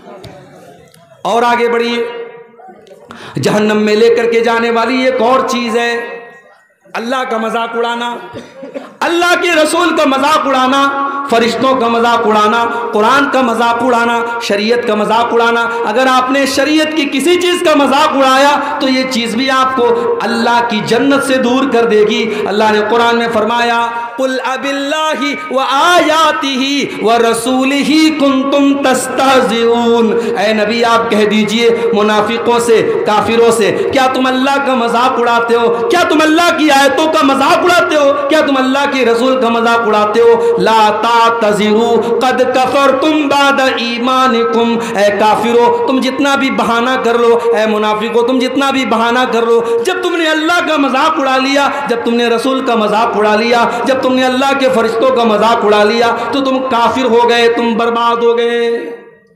اس لیے اللہ اور اس کے رسول کا مذاق اڑانے والا کافر ہو جاتا ہے میرے بھائی۔ تو جب مذاق اڑانے والا کافر ہو جاتا ہے تو جو نبی کو گالی دیتا ہے، جو نبی کو برا بھلا کہتا ہے، جو نبی پر تانے مارتا ہے، اب ذرا سوچو اس کا انجام کیا ہوگا۔ اللہ کے نبی کے دور میں ایک آدمی اسلام قبول کرتا ہے، مسلمان ہوتا ہے، پڑھا لکھا تھا۔ اللہ کے نبی نے اسے ڈیوٹی سونپی کہ قرآن جب اترے تو اس قرآن کو لکھنے والے صحابہ میں آپ نے اس انسان کو بھی شامل کر دیا کہ جب قرآن اترے تو تم لکھ لیا کرو۔ بخاری کے الفاظ ہیں، کچھ دنوں تک وہ اللہ کے نبی کے ساتھ رہا اور اللہ کے نبی کے ساتھ کچھ قرآن کی آیتوں کو اس نے لکھا بھی، اور اس کے بعد وہ مرتد ہو گیا، وہ کافر ہو گیا، وہ اسلام کو چھوڑ کے چلا گیا، دوبارہ عیسائی بن گیا۔ جب وہ عیسائی بن گیا اس نے جا کر کے لوگوں میں یہ پروپیگنڈا شروع کر دیا، یہ پھیلانا شروع کر دیا، ارے محمد کو تو کچھ نہیں آتا، جو میں نے لکھ کر کے دیا ہے بس اتنا ہی آتا ہے، اس سے زیادہ تو محمد کو کچھ بھی نہیں آتا ہے۔ اللہ کے نبی پر جھوٹی تہمت لگا رہا ہے، جھوٹا بہتان لگا رہا ہے، الزام لگا رہا ہے۔ اللہ کے نبی خاموش رہے، کوئی جواب نہیں دیا۔ اللہ کے اوپر آپ نے چھوڑ دیا کہ اللہ تیرے نبی کا مذاق اڑا رہا ہے، اب تو فیصلہ کر دے۔ کچھ دنوں کے بعد اس کی موت ہو گئی، وہ آدمی مر گیا۔ مرنے کے بعد اس کی قوم کے لوگوں نے اس کو قبرستان میں لے جا کر کے دفن کیا۔ رات کو دفن کیا، اگلے دن کیا دیکھتے ہیں، اس کی لاش قبر کے باہر پڑی ہوئی ہے۔ اس کے ساتھیوں نے کہا لگتا ہے محمد صلی اللہ علیہ وسلم اور ان کے ساتھیوں نے بدلہ لیا ہے، اسے دشمنی لی ہے اور اس کو قبر سے باہر نکالا ہے۔ انہوں نے اور گہری قبر کھودی اور گہرا گڈھا کھودا اور اس میں اس کو دفن کر دیا۔ اگلے دن پھر جا کے دیکھا تو لاش باہر رکھی ہوئی ہے۔ 3 دن تک لگاتار گڈھا کھودتے رہے، اس انسان کی لاش کو زمین میں دفن کرتے رہے، لیکن زمین نے اس کی لاش کو قبول نہ کیا۔ جب تیسرے دن بھی ایسا ہوتا چلا گیا، وہ سمجھ گئے کہ یہ انسان کا کام نہیں ہے، یہ اللہ کا کام ہے، یہ اللہ کا کی طرف سے غضب نازل ہو رہا ہے۔ انہوں نے لے جا کر کے اس کی لاش کو کوڑے میں پھینک دیا۔ میرے بھائیوں، آج بھی اگر کوئی نبی کا مذاق اڑاتا ہے، کوئی اللہ کا مذاق اڑاتا ہے، اس کا انجام بہت برا ہونے والا ہے۔ یہ بات یاد رکھو، 1400 سال سے لے کر کے آج تک کی تاریخ گواہ ہے، نبی اکرم کا مذاق اڑانے والا اور اسلام کا مذاق اڑانے والا آخرت میں تو جو ہوگا ہوگا، دنیا میں بھی وہ برباد ہونے والا ہے میرے پیارے ساتھی۔ اور آگے بڑھیے، ایک اور چیز ہمیں جہنم میں لے کر کے جانے والی ہے۔ یا ایھا الذین آمنوا لا تاکلوا الربا اضعافا مضاعفا، اے ایمان والو تم سود نہ کھانا، تم بیاج نہ کھانا، واتقوا اللہ لعلکم تفلحون، اللہ سے ڈرو تبھی تم کامیاب ہو سکتے ہو، تم سود کھا کر کے کامیاب نہیں ہو سکتے۔ سود کھانے والا، بیاج کھانے والا، یہ بھی جہنم کو اپنے اوپر لازم کر رہا ہے۔ اللہ کے نبی نے صرف سود کھانے والے پر لعنت نہیں کی، آپ نے فرمایا لعن اللہ آکل الربا وموکلہ وکاتبہ وشاہدیہ، اللہ تعالیٰ کی لعنت ہو سود کھانے والے پر، سود کھلانے والے پر، سود لکھنے والے پر، سود کی گواہی دینے والے پر، اور آپ نے فرمایا سب برابر ہیں۔ اسی لیے علماء کہتے ہیں کہ بینک میں کوئی جاب کرنا صحیح نہیں ہے، کیونکہ بینک کا پورا کام سود پر ہوتا ہے۔ بینک میں آپ کوئی بھی کام کریں گے وہ سود میں سپورٹ ہوگا، وہ بیاج میں سپورٹ ہوگا۔ آج بینک میں جاب کرنا تو چھوڑ دیجئے، مسلمان دھڑلے سے سود کھا رہا ہے، سود پر مسلمان اپنے مسلمان بھائی کو قرضہ دے رہا ہے اور بیاج کی رقم دھڑلے سے کھا رہا ہے۔ میرے پیارے ساتھیوں، یہ سود کھانا، اکل الربا، یہ بیاج کھانا، یہ اللہ کے نبی فرماتے ہیں کہ ہلاک کر دینے والے گناہوں میں سے، جہنم میں لے کر کے جانے والے گناہوں میں سے ہے، اور اتنا بڑا گناہ ہے سود کھانا۔ اللہ کے نبی فرماتے ہیں سود کے 70 سے بھی زیادہ درجے ہیں، جن میں سب سے ہلکا درجہ یہ ہے ان یزنی الرجل بامہ، انسان اپنی سگی ماں کے ساتھ زنا کرے، جتنا بڑا پاپ یہ ہے اس سے بھی کہیں بڑا پاپ یہ ہے کہ انسان سود کھائے۔ اللہ ہم سب کی حفاظت کرے۔ آج سود الگ الگ شکلوں میں ہمارے اور آپ کے گھروں میں داخل ہو رہا ہے میرے پیارے ساتھیوں۔ اب یہاں ایک سوال لوگ پوچھتے ہیں کہ بینک میں ہم جو سیونگ اکاؤنٹ کھولتے ہیں، آج کے دور میں جو ہمارے ملک کے حالات ہیں، ہم بغیر بینک کے اکاؤنٹ کے کوئی کام نہیں کر سکتے، ہر چیز میں بینک میں اکاؤنٹ کی ضرورت پڑتی ہے، اور سیونگ اکاؤنٹ میں بینک میں انٹرسٹ آتا ہے، تو اس انٹرسٹ کا ہم کیا کریں، اس بیاج کا ہم کیا کریں؟ اس کا صحیح جواب یہ ہے جو جواب علماء نے دلائل کی روشنی میں دیا ہے کہ اگر بینک میں آپ کو انٹرسٹ مل رہا ہے، بیاج مل رہا ہے، اس پیسے کو آپ اپنے اوپر استعمال نہیں کریں گے، اس پیسے کو آپ اپنے اوپر استعمال نہیں کریں گے۔ جن علماء نے کہا اس سے راستہ بنا دیا جائے، اسے لیٹرین بنا لی جائے، وہ بالکل صحیح بات نہیں ہے۔ راستہ ہماری ضرورت کی چیز ہے، لیٹرین ہماری ضرورت کی چیز ہے۔ ہم بیاج کے پیسے سے نہ راستہ بنا سکتے ہیں نہ لیٹرین بنا سکتے ہیں۔ اب اس پیسے کو ہم کیا کریں گے؟ کچھ علماء نے کہا اس کو بینک میں چھوڑ دو، وہ ہمارا پیسہ ہے ہی نہیں۔ ہم نے اگر اپنے اکاؤنٹ میں 1000 روپیہ جمع کیا اور 1000 پر اگر 50 روپیہ بیاج مل رہا ہے، وہ 50 ہمارا ہے ہی نہیں، تو ہم اس کے چکر میں کیوں پڑے؟ جو ہماری مول دھن ہے، جو اصل رقم ہے 1000 روپیہ، وہ ہم لے لیں اور 50 کو چھوڑ دیں۔ لیکن دوسرے علماء نے کہا نہیں، اگر ہم وہ پیسہ اپنے اکاؤنٹ میں چھوڑ دیں گے تو بینک ہمارے پیسے کو اور استعمال کرے گا، اس سے وہ اور انٹرسٹ کمائے گا، اس لیے اس پیسے کو بینک والے کو چھوڑنا مناسب نہیں ہے۔ ہم اس پیسے کو نکالیں گے، اس کا کیلکولیشن کریں گے، اس کا حساب کریں گے، اور اس پیسے کو ہم کسی غریب آدمی کو، کسی ضرورت مند آدمی کو، کسی بیمار کو ہم علاج کے لیے دے دیں گے، کسی ضرورت مند کی ضرورت کے لیے دے دیں گے، اس مقصد کے ساتھ کہ وہ پیسہ استعمال ہو جائے، اور وہ پیسہ ہم اپنے ذاتی استعمال میں نہیں لائیں گے اور نہ اس پر کسی ثواب کی امید رکھیں گے، چونکہ مجبوری ہے، پیسے کو ضائع بھی نہیں کیا جا سکتا، پیسے کو برباد بھی نہیں کیا جا سکتا، تو اس سود کے پیسے کو نکال کر کے ہم کسی غریب وغیرہ کو دے دیں گے۔ اب چاہے وہ غریب مسلمان ہو، غیر مسلم ہو، ہم کسی کو بھی دے سکتے ہیں۔ اب اگر کوئی پوچھتا ہے کہ وہ تو حرام پیسہ ہے، ہم کسی مسلمان غریب کو کیوں دے سکتے ہیں؟ جب آپ نے دے دیا تو اب وہ اس کے لیے حرام نہیں ہے، وہ آپ کے لیے حرام تھا، آپ کو بیاج کے طور پہ مل رہا تھا، آپ نے اس کو مدد کے طور پہ دیا ہے، اس کے لیے بیاج نہیں ہے۔ اس کو ایسے سمجھو جیسے کسی غریب کو آپ نے زکوٰۃ کا پیسہ دیا، اب وہ اس کے لیے زکوٰۃ ہے، مگر اسی زکوٰۃ کے پیسے سے اگر غریب کسی دوسرے مسلمان کو دعوت کھلاتا ہے تو اس دوسرے مسلمان کے لیے وہ کھانا جائز ہے، وہ اس کے لیے زکوٰۃ کی رقم نہیں ہے، زکوٰۃ کی رقم اس غریب کے لیے ہے۔ وہی مسئلہ یہاں پر اپلائی ہوگا، آپ کسی بھی غریب کو وہ بیاج کا پیسہ دے کر کے اپنی جان چھڑا سکتے ہیں۔ اور آگے بڑھیے، جہنم میں لے کر کے جانے والی ایک اور چیز ہے میرے پیارے ساتھی، اور وہ کیا ہے؟ یتیم کا مال کھانا۔ یتیم کا مال کھانے والا بھی جہنم میں جائے گا، کیونکہ یتیم وہ بچہ ہے جس نے اپنے باپ کو کھویا ہے، اور باپ جب دنیا سے چلا گیا، باپ بہت بڑی دیوار ہوتا ہے، باپ بہت بڑا سایہ ہوتا ہے۔ جس بچے کا باپ مر جائے وہ بے سہارا ہو جاتا ہے۔ اس بے سہارا اور اس بے بس بچے کا حق مارنا یہ بڑی گھٹیا حرکت ہے، اور اللہ نے یتیم کا مال کھانے والوں کے بارے میں فرمایا، ان الذین یاکلون اموال الیتامی ظلما انما یاکلون فی بطونہم نارا۔ جو لوگ یتیم کا مال ناجائز طریقے سے کھا جاتے ہیں وہ اپنے پیٹ میں جہنم کی آگ بھر رہے ہیں، اور ان قریب وہ جہنم میں جائیں گے۔ اچھا، یتیم کا مال کھانے والا جہنم میں جائے گا، اور امام صاحب کا مال کھانے والا کہاں جائے گا؟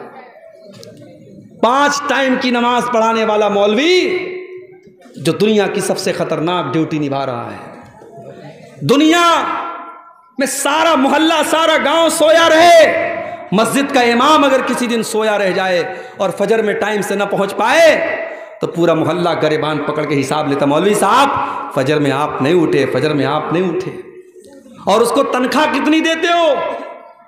ابھی لیٹسٹ واقعہ ہوا ہے ہمارے اتر پردیش میں، کانپور میں ایک جگہ ہے، اس جگہ کا نام ہے پھپھوند، سنا ہوگا آپ نے، سوشل میڈیا پہ دیکھا ہوگا۔ مولوی صاحب بیچارے نوجوان آدمی، 5000 روپیہ سیلری ان کو مل رہی تھی، پنکھے سے لٹک کر کے انہوں نے جان دے دی، سوسائڈ کر لیا۔ امام صاحب کا کمرہ کھولا گیا تو امام صاحب کی لاش ملتی ہے۔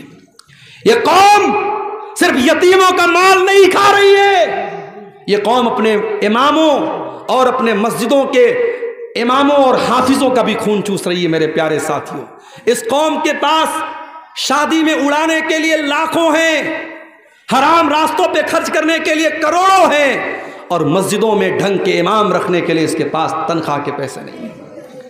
جب امام صاحب نماز پڑھاتے ہیں تو یہ قوم کہتی ہے امام صاحب تھوڑا اور اچھی قرأت کیجیے۔ امام تلاش کرتی ہے تو سوچتی ہے کہ امام عبد الرحمن السدیس کا اور امام سعود الشریم کی آواز والا ہم کو امام مل جائے، اور تنخواہ کیا دے گی؟ 5000 روپیہ۔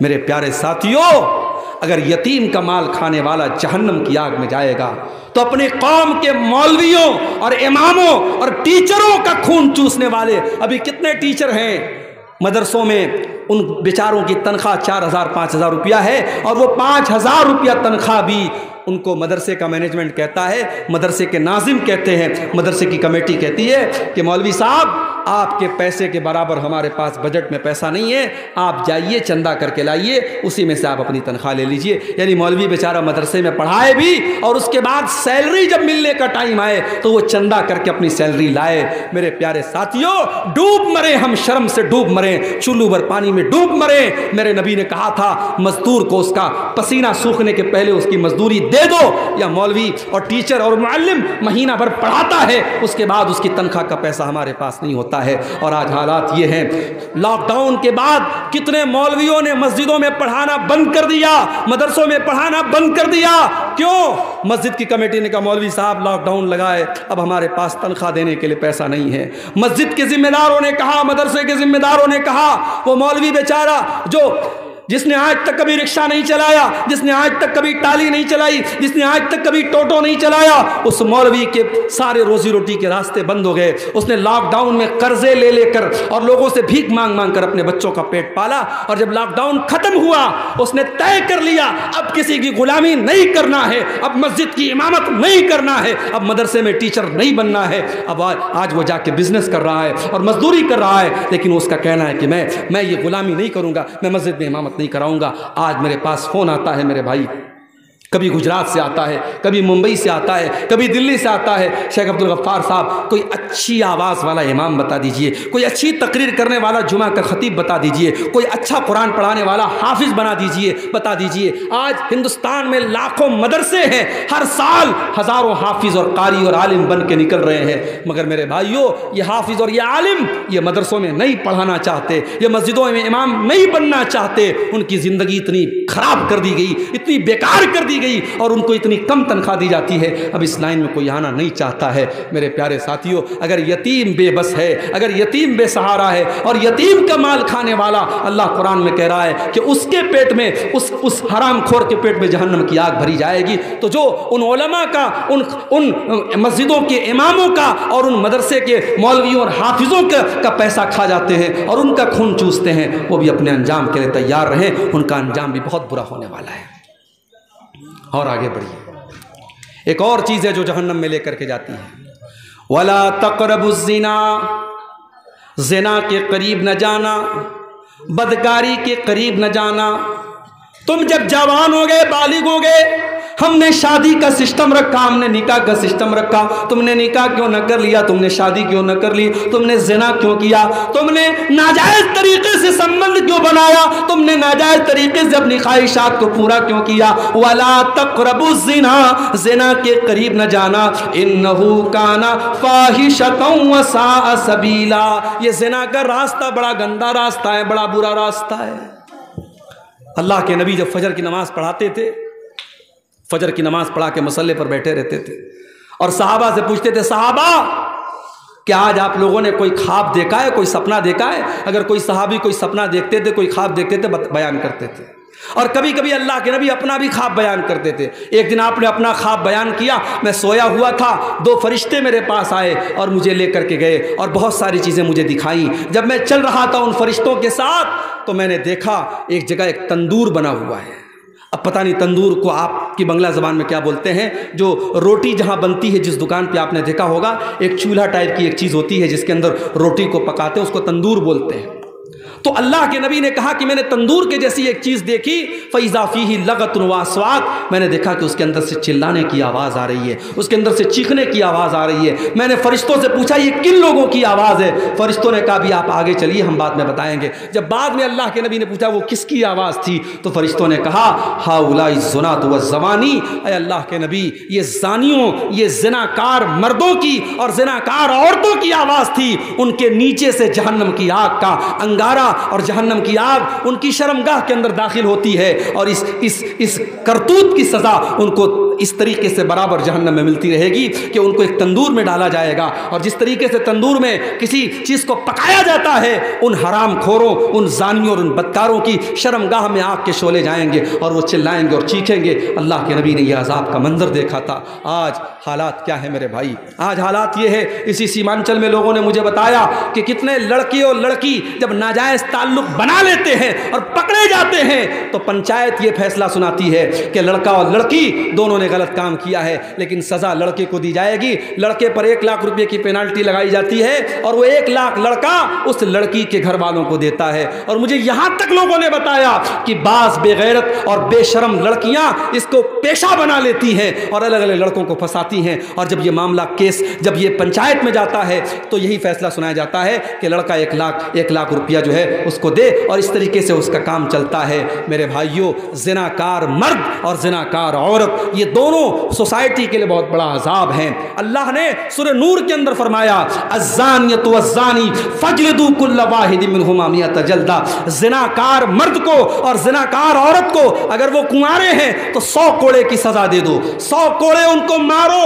اور جب یہ سزا دو تو کسی بند کمرے میں مت دو۔ اللہ نے فرمایا وَلْيَشْهَدْ عَذَابَهُمَا طَائِفَةٌ مِّنَ الْمُؤْمِنِينَ، زناکار مرد کو اور زناکار عورت کو کھلے عام یہ سزا دی جائے، اگر وہ کنوارا ہے تو 100 کوڑے کی سزا دی جائے گی اور شہر سے نکال دیا جائے گا 1 سال کے لیے، اور اگر شادی شدہ ہے، اگر لڑکی شادی شدہ ہے، اگر لڑکا شادی شدہ ہے تو شریعت کا یہ فیصلہ ہے کہ اس کو رجم کر دیا جائے گا، اس کو پتھروں سے مار مار کے ختم کر دیا جائے گا، اس کو سزائے موت دے دی جائے گی۔ اور مجھے اسٹیٹمنٹ یاد آتا ہے راج ٹھاکرے کا، جب دلی میں نربھیا کانڈ ہوا تھا اور ایک لڑکی کو 18-19 سال کی لڑکی کو چلتی بس میں اس کے ساتھ ریپ کیا گیا اور اس کی شرمگاہ میں بڑی بے رحمی سے اس کو زخمی کیا گیا اور اس کے ساتھ جانوروں جیسا سلوک کیا گیا، تو اس وقت میڈیا میں وہ کانڈ بہت زیادہ پھیلا تھا۔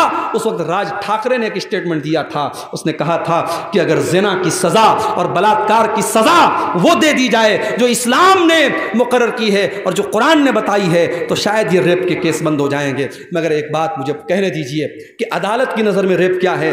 لڑکا لڑکی کے ساتھ زبردستی کرے تو یہ ریپ ہے، لیکن اسلام کی نظر میں اگر انلیگل طریقے سے، غیر قانونی طریقے سے اگر لڑکا لڑکی بغیر شادی کے، بغیر میرج کے اگر آپس میں سمبند بناتے ہیں تو یہ ریپ ہی کہلائے گا، یہ زنا ہی کہلائے گا اور دونوں کو سزا دی جائے گی۔ اگر آپس کی سہمتی سے یہ کام ہو رہا ہے تو دونوں کو سزا دی جائے گی، اور اگر لڑکا لڑکی کے ساتھ زبردستی کر رہا ہے تو لڑکی کو سزا نہیں دی جائے گی لیکن لڑکے کو سزا دی جائے گی۔ میرے پیارے ساتھیوں، یہ زنا سماج کے لیے بہت بڑا ناسور ہے، اور آج میں پھر وہی بات کہتا ہوں جو میں اکثر اپنی تقریروں میں کہتا ہوں کہ زنا کاری کو اگر روکنا ہے ایک ہی طریقہ ہے میرے بھائیو، سیکنڈ کوئی آپشن نہیں ہے۔ آپ کو اپنی نوجوان نسل کو، اپنی بچیوں کو، اپنے بچوں کو اس دور میں جب بے حیائی پھیل چکی ہے اور موبائل ہر آدمی کے ہاتھ میں ہے اور ہر طریقے کی برائی آسان ہو چکی ہے اور بڑی آسانی سے زنا ہو سکتا ہے، اس دور میں اگر اپنے بچوں کو زنا سے بچانا ہے بس ایک ہی راستہ ہے میرے بھائی، نکاح کو آسان کر دو۔ لڑکی 18 سال کی 19 سال کی ہو گئی، لڑکا 20 سال کا 22 سال کا ہو گیا، شادی کے قابل ہو گئے، شادی کی عمر ہو گئی، دیر مت کرو، بہانے نہ کرو، جہیز کا لالچ چھوڑ دو، بارات کا چکر چھوڑ دو، رسم و رواج کی بیڑیاں چھوڑ دو، جو شریعت نے سکھایا ہے، جو اسلام نے سکھایا ہے، سمپل طریقے سے، سنت طریقے سے۔ ابھی کل ہتھیا دیارہ میں کٹیہار میں پروگرام تھا، وہاں ایک بھائی کی بات مجھے بہت اچھی لگی، انہوں نے کہا مولانا میرا ایک اللہ سے میں نے ایک وعدہ کیا ہے، عہد کیا ہے، دعا کیجیے اللہ مجھے اس عہد پر قائم رکھے۔ انہوں نے کہا کہ میرے کئی بچے ہیں، 4 بیٹے ہیں، میں نے یہ سوچا ہے میں کسی بیٹے کی شادی میں 1 پیسہ جہیز نہیں لوں گا، اور کل اللہ کے یہاں جب جاؤں گا اللہ پوچھے گا کیا عمل لے کے آیا ہے، تو توحید کی بات میں بیان کروں گا کہ اے اللہ یہ عمل میرا تو قبول کر لے کہ جس سماج میں جہیز لینے کا چلن تھا اور لوگ لالچ کرتے تھے، لاکھ روپے کی 10 لاکھ روپے کی ڈیمانڈ کرتے تھے، اے اللہ اس سماج میں نے 1 پیسہ ایسا جہیز نہیں لیا ہے، وہ عمل میں لے کر کے اللہ کے پاس جانا چاہتا ہوں۔ مولانا آپ میرے حق میں دعا کیجیے گا۔ مجھے بات بہت اچھی لگی، کاش یہ سوچ آپ کے میاں بازار کے اور اس جلسے میں اس مجلس میں بیٹھے ہر نوجوان کی اور اس کے گارجین کی ہو جائے۔ میرے پیارے ساتھیوں، آپ نکاح کو آسان کیجیے، آپ جہیز کا چکر چھوڑ دیجیے، بارات کا چکر چھوڑ دیجیے، اور پھر دیکھیے نکاح میں برکت ہوتی ہے کہ نہیں، پھر آپ کے گھر میں سکون آتا ہے کہ نہیں، پھر آپ کے گھر میں بھلائی آتی ہے کہ نہیں۔ آپ اگر زنا کو روکنا چاہتے ہیں تو آپ کو نکاح کو آسان کرنا پڑے گا۔ اور آگے بڑھیے، جہنم میں لے کر کے جانے والا ایک اور عمل ہے اپنی ذمہ داری کو صحیح طریقے سے نہ نبھانا۔ اگر آپ اپنی ذمہ داری کو صحیح طریقے سے نہیں نبھا رہے ہیں تو آپ کے اوپر جنت حرام ہو جائے گی۔ اللہ کے نبی فرماتے ہیں جس کو اللہ تعالیٰ کوئی ذمہ داری عطا کرتا ہے، جس کے اوپر کوئی ذمہ داری اللہ تعالیٰ عطا کرتا ہے، ثم يموت يوم يموت وهو غاش لرعيته الا حرم الله عليه الجنہ، اگر وہ اپنی ذمہ داری کو صحیح طریقے سے نہیں نبھا رہا ہے اور اسی حالت میں مر جاتا ہے، اس کے اوپر جنت حرام ہو جائے گی۔ مدرسے کے ناظموں سن لو، مسجدوں کے متولیوں سن لو، اور گاؤں کے پردھانوں تم بھی سن لو، تمہارے کندھوں پر جو ذمہ داری ڈالی گئی ہے، اگر تم نے اپنی ذمہ داری کا حق ادا نہ کیا، اگر تم نے اپنی کرسی کا، اپنے پاور کا حق ادا نہ کیا، تم نے اپنی ذمہ داری کے ساتھ انصاف نہ کیا، اللہ کے نبی فرما رہے ہیں الا حرم اللہ علیہ الجنہ، ایسے انسان کے اوپر جنت حرام ہو جائے گی۔ اور یہاں ایک بات اور نوٹ کر لیجئے، جس طریقے سے مسجد کا متولی ایک ذمہ دار ہے، مدرسے کا سیکریٹری ایک ذمہ دار ہے، جس طریقے سے گاؤں کا پردھان ایک ذمہ دار ہے، اسی طریقے سے ہر گھر میں باپ اپنی اولاد کا ذمہ دار ہے، ماں اپنی بیٹیوں کی ذمہ دار ہے، بڑا بھائی چھوٹے بھائیوں کا ذمہ دار ہے، بڑی بہن چھوٹی بہنوں کی ذمہ دار ہے۔ ہم سب کے کندھوں پر کوئی نہ کوئی ذمہ داری ہے میرے پیارے ساتھیوں، اور اس ذمہ داری کے بارے میں بھی ہمیں جواب دینا پڑے گا۔ ماں باپ کو جواب دینا پڑے گا کہ تم تو راتوں میں تہجد پڑھا کرتے تھے، تمہارے گھر میں زنا کیسے ہو گیا، تمہاری بیٹی نے غلط قدم کیوں اٹھایا، تمہارا بیٹا رات میں 2 بجے تک کیا کرتا تھا۔ باپ کو جواب دینا پڑے گا، ماں کو جواب دینا پڑے گا۔ اس لیے میرے بھائیوں، یہ ذمہ داری بھی ہم اپنے کندھوں پر محسوس کریں۔ اگر ہم باپ ہیں ایک اچھے باپ بنیں، اگر ماں ہیں ایک اچھی ماں بنیں، بڑے بھائی ہیں ایک اچھے بڑے بھائی بنیں، اپنے انڈر میں جو لوگ ہیں ان کی ذمہ داری کو اپنے اوپر محسوس کریں۔ یہ چیز بھی اللہ تبارک و تعالیٰ کے ہاں بہت خطرناک ثابت ہونے والی ہے۔ اگر ہم نے اپنی ذمہ داری کو صحیح طریقے سے نہیں نبھایا تو ہمیں اور آپ کو جہنم میں جانا پڑ سکتا ہے۔ اسی طریقے سے جہنم میں لے کر کے جانے والی ایک اور چیز ہے نیکی کر کے احسان جتانا۔ کسی کے ساتھ آپ نے بھلائی کر لی، اب احسان جتا رہے ہیں۔ اللہ کے نبی فرماتے ثلاثۃ لا يدخلون الجنہ، 3 لوگ ایسے ہیں جو جنت میں نہیں جائیں گے، یعنی جہنم میں جائیں گے۔ المنان، احسان جتانے والا، احسان جتانے والا۔ کبھی اگر آپ نے کسی کے ساتھ کوئی اچھا کام کیا ہے، موقع آیا آپ نے پھٹ سے بیان کر دیا، جب آپ نے بیان کر دیا اس کا مطلب کہ آپ کا مقصد اللہ کو راضی کرنا نہیں تھا، آپ تو موقع تلاش کر رہے تھے کہ دیکھو میں نے احسان کیا ہے، اب اس احسان کو ظاہر کرنے کا کب موقع ملتا ہے۔ تو کبھی احسان مت جتائیے میرے بھائیوں۔ جس طریقے سے نیکی کرتے ہیں آپ، نیکی کر کے اس کو دریا میں ڈال دیجئے، نیکی کر کے بھول جائیے، احسان کر کے بھول جائیے۔ آج بھی بہت سے اللہ کے بندے ہیں، سردی کا موسم آتا ہے، اپنی کار سے جاتے ہیں، 10,000 روپے کا کمبل خریدتے ہیں، اور غریبوں کی بستیوں میں جاتے ہیں، جو غریب بیچارہ رات میں سردی میں ٹھٹھرا لیٹا ہوا ہے، دھیرے سے جاتے ہیں، اس کو کمبل اڑا دیتے ہیں۔ کوئی کیمرہ نہیں ہے، کوئی میڈیا کوریج نہیں ہے، کوئی یوٹیوبر نہیں ہے، رات کا اندھیرا ہے، اللہ دیکھ رہا ہے، اور اس غریب کو بھی نہیں پتا کون سے سیٹھ جی آئے تھے، کون سے حاجی صاحب آئے تھے، حاجی صاحب اترے، سیٹھ جی اترے، اس غریب کو کمبل اڑا کے آگے بڑھ گئے۔ یہ نیکی میرے بھائیو اللہ کے کام دے گی۔ نیکی کرو، دریا میں ڈال دو۔ یہ دور بڑا عجیب دور ہے میرے بھائی، یہ دور بڑا عجیب دور ہے۔ وہ دور ختم ہو گیا جب نیکی کر کے لوگ دریا میں ڈال دیتے تھے، اب لوگ نیکی کر کے یوٹیوب پر ڈالتے ہیں، اب لوگ نیکی کر کے فیس بک پر ڈالتے ہیں، اب نیکی کا پرچار کیا جاتا ہے۔ اب ایک ہی ہینڈ پمپ پر 10 بار پینٹ ہوتا ہے، ایک بار گرین ہوتا ہے، ایک بار بلو ہوتا ہے، ایک بار ریڈ ہوتا ہے، ایک ہینڈ پمپ پر 10 بار پینٹ کرا کے 10 ہینڈ پمپ کا پیسہ لیا جاتا ہے۔ یہ بے ایمانی اور یہ چوری اور یہ حرام خوری بھی آپ کے بہار اور جھارکھنڈ میں ہو رہی ہے مشروعات کے نام پر۔ اللہ ہم سب کی حفاظت فرمائے۔ المنان، اللہ کے نبی فرماتے ہیں کہ احسان جتانے والا، نیکی کر کے نیکی جتانے والا، وہ بھی اللہ کے یہاں جہنم میں جائے گا، جنت حرام ہے اس کے لیے۔ اور دوسرا آدمی والعاق، رشتہ کاٹنے والا، رشتہ کاٹنے والا، بھائی نے بھائی سے رشتہ کاٹ لیا، بھائی نے بہن سے رشتہ کاٹ لیا، بیٹے نے باپ سے رشتہ کاٹ لیا۔ ارے تو کون ہوتا ہے رشتہ کاٹنے والا؟ یہ رشتہ تیرا بنایا ہوا نہیں، یہ رشتہ رب کا بنایا ہوا ہے، یہ رشتہ اللہ کا بنایا ہوا ہے۔ اللہ نے تجھے کسی کا بھائی بنایا، اللہ نے کسی کا بھتیجا بنایا، اللہ نے کسی کا پوتا بنایا، اللہ نے کسی کا بیٹا بنایا۔ جب رشتے اللہ نے بنائے ہیں، رشتوں کو توڑنے والے تم کون ہوتے ہو؟ لا يدخل الجنت قاطع، اللہ کے نبی کہتے ہیں رشتہ کاٹنے والا جنت میں نہیں جائے گا۔ میرے پیارے ساتھیو، العاق کو اللہ کے نبی اس حدیث میں کہہ رہے ہیں رشتہ کاٹنے والا۔ اور جب رشتے کے کاٹنے کی بات آئی تو ایک بات اور سن لو، دوسرے رشتوں میں اگر آپ نے گڑبڑی کی تو کچھ تو معافی کی گنجائش ہے، لیکن اگر ماں باپ کے ساتھ گڑبڑی کی، جس ماں نے جنم دیا، جس باپ نے انگلی پکڑ کے چلنا سکھایا، جس ماں نے خون جگر پلا کے تجھے جوان کیا، اور جس باپ نے خون پسینہ ایک کر کے تجھے کسی قابل بنایا، اگر اس ماں کے ساتھ تو نے بدتمیزی کی، اس باپ کے ساتھ تو نے اگر بدتمیزی کی، اس ماں سے رشتہ تو نے توڑ دیا، اس باپ سے رشتہ توڑ دیا، تو اللہ کے نبی فرماتے ہیں دو گناہوں کو اللہ تعالیٰ معاف نہیں کرے گا۔ دو گناہوں کی سزا اللہ تعالیٰ دنیا ہی میں دے دیتا ہے، البغی و عقوق الوالدین، ایک ظلم و ستم کرنے کی سزا اور دوسرے والدین کو تکلیف دینے کی سزا، یہ دو گناہوں کی سزا اللہ تعالیٰ دنیا ہی میں دے دیتا ہے۔ میرے پیارے ساتھیوں، تو اس حدیث میں دوسرا گناہ یہ ہے العاق کو، رشتہ کاٹنے والا بھی جنت میں نہیں جائے گا۔ اور تیسرا کون ہوگا؟ وہ مدمن الخمر، شراب کا عادی، شراب کی لت جس کو لگ گئی، شراب کبھی پی لیا توبہ کر لیا الگ بات ہے، جس کو شراب کی لت لگ گئی اب شراب کے بغیر رہتا نہیں ہے، اب یہ بہت خطرناک آدمی ہو گیا، اس کو شراب کے بغیر چین نہیں ہے، شراب کا ایڈکٹ ہو گیا، شراب کی لت لگ گئی، ایسا آدمی جنت اس کے اوپر حرام ہے۔ آج بھی سماج میں ایسے لوگ ملتے ہیں جو شراب کے اس قدر عادی ہو جاتے ہیں کہ بغیر شراب پیے وہ گھر میں نہیں آتے ہیں، اور اچھے خاصے اچھے خاندان کے ہیں، نیک اور اچھے گھرانے کے ہیں، مگر شراب کی لت لگ گئی، اب گھر میں جب آتے ہیں شراب پی کے آتے ہیں، کبھی بیوی کو گالی دیتے، کبھی بچوں کو گالی دیتے ہیں۔